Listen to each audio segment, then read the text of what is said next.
गुरुदेव, आप? सूर्योदय। प्रणाम प्रभु। आयुष्मान भव। पुत्र, ये तुम्हारे दादा श्री अर्जुन हैं।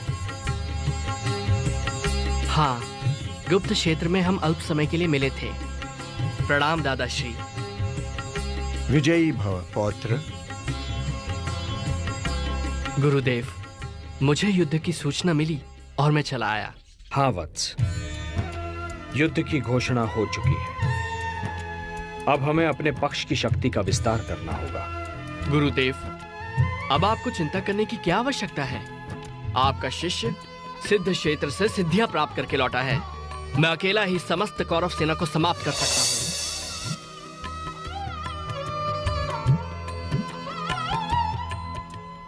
गुरुदेव, यह है मेरी साधना का प्रसाद जो मुझे देवी सिद्धंबिका और भगवान शिव ने दिए हैं।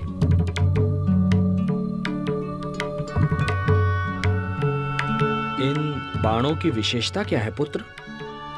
पहला बाण जब चलेगा तो जिन लोगों के वध की मैं कामना करूंगा, ये उन पर मृत्यु चिन्ह बना देगा। पौत्र, ये कुछ अतिशयोक्ति नहीं लगती?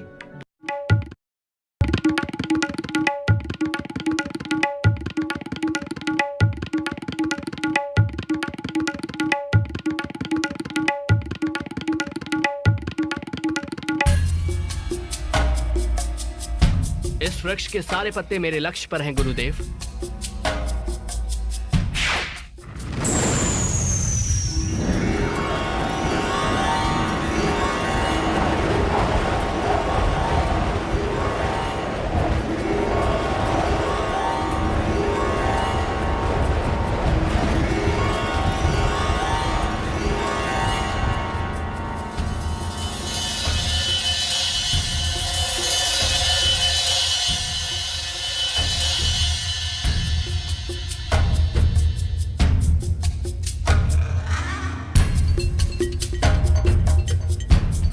गुरुदेव, पहले बाण ने अपना कार्य पूरा कर दिया।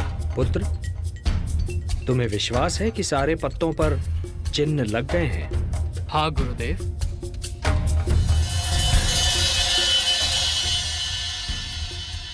गुरुदेव, अब मेरे दूसरे बाण को छोड़ने से जितने पत्तों पर चिन्ह हैं, वो भूमि पर गिर जाएंगे।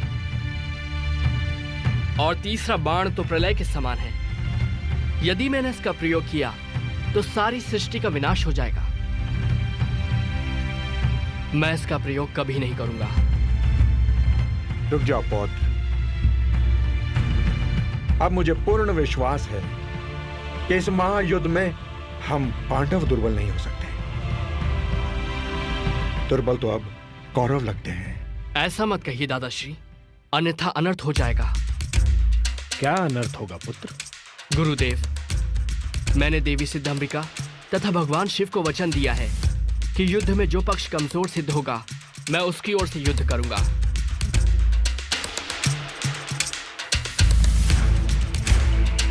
तो इसका अर्थ यह हुआ पौत्र कि बीच युद्ध में भी आप हमारे शत्रु का पक्ष ले सकते हो।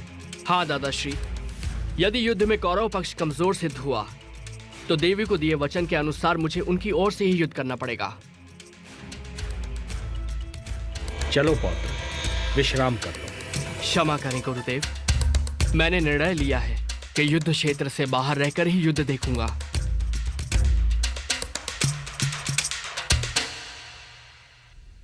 चलो पार्थ।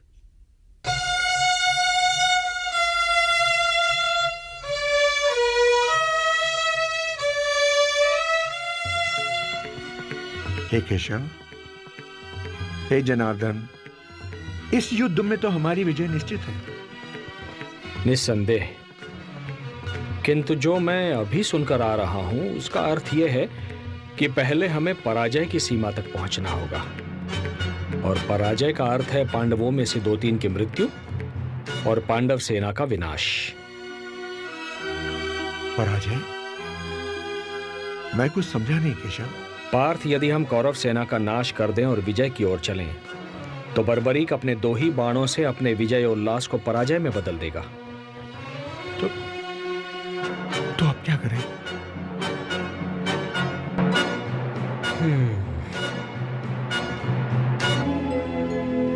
को युद्ध से हटाना होगा, अन्यथा ये युद्ध की दिशा बदल देगा। ये धर्म युद्ध है। धर्म को बचाने हेतु अब यही एक विकल्प शेष है।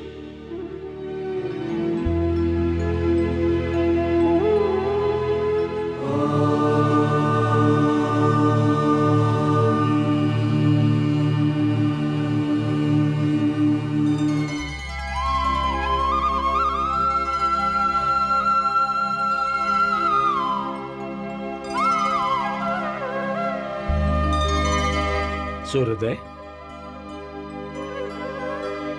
प्रणाम गुरुदेव।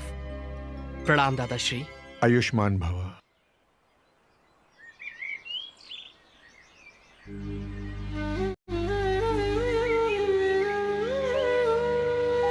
प्रभु, आप शांत क्यों हैं? क्या चिंता है आपको? पुत्र कल से युद्ध शुरू हो जाएगा। देखें, निर्णय की ओर जाता है। मेरे होते आपको चिंता करने की कोई आवश्यकता नहीं है। यदि कौरवों के पक्ष में युद्ध जाता देखा तो मात्र 2 क्षण में ही मैं सारे योद्धाओं को समाप्त कर दूंगा। मैं तुम्हारी शक्ति से परिचित हूं पुत्र, और यह भी जानता हूं कि तुम्हारी हम में अनन्य भक्ति है। किंतु क्या प्रभु? पुत्र, आज शुक्ल फाल्गुन द्वादशी है। आज की महिमा दुगनी हो जाती है। किंतु मुझे बताइए प्रभु, मैं आपके दिए हर आदेश का पालन करूंगा। वत्स सूर्योदय, युद्ध से पूर्व चंडी एक बलि चाहती है, और बलि उसी की चढ़ाई जाएगी जो अतुलित बलशाली होगा। इसमें चिंता किस बात की है प्रभु? चिंता इस बात की है वत्स कि इस पृथ्वी पर 3 ही ऐसे वीर हैं जिनकी बलि स्वीकार होगी। मैं, तुम या अर्जुन। नारायण नारायण। केशव,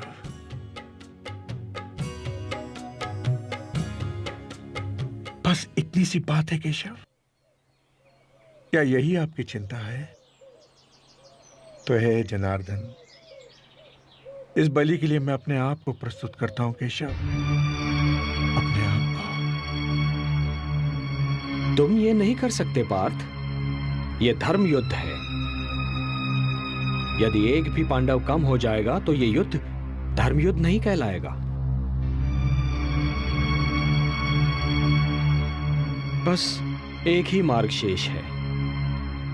मैं स्वयं ही अपना बलिदान दे देता हूं। वैसे भी युद्ध ना करने की प्रतिज्ञा ली है मैंने। एक सारथी ही तो हूं तुम्हारा। नहीं केशव, नहीं। प्रभु, आप मेरे गुरु हैं, श्रेष्ठ हैं, सभी तरह से ज्येष्ठ हैं मेरे। ये अधिकार सिर्फ मेरा है, मेरा। मुझे आज्ञा दीजिए प्रभु। आपके चरणों की सौगंध खाकर कहता हूं, आपके उद्देश्य को पूरा करने के लिए मैं अपने शीश की बलि देता हूं।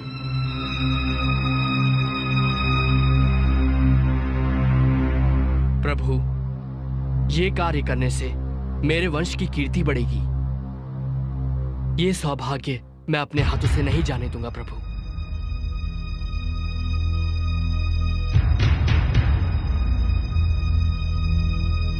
सोचिए मत प्रभु।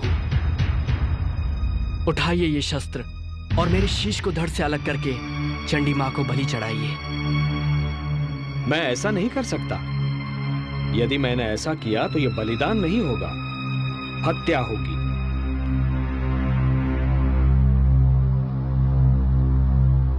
जब मैं स्वेच्छा से ये शीश आपको सौंप रहा हूं तो ये हत्या नहीं कहलाएगी। धर्म यह कहता है वत्स कि बलिदानी स्वयं दान दे। यदि मैं ऐसा करता हूं तो वो हत्या ही कहलाएगी।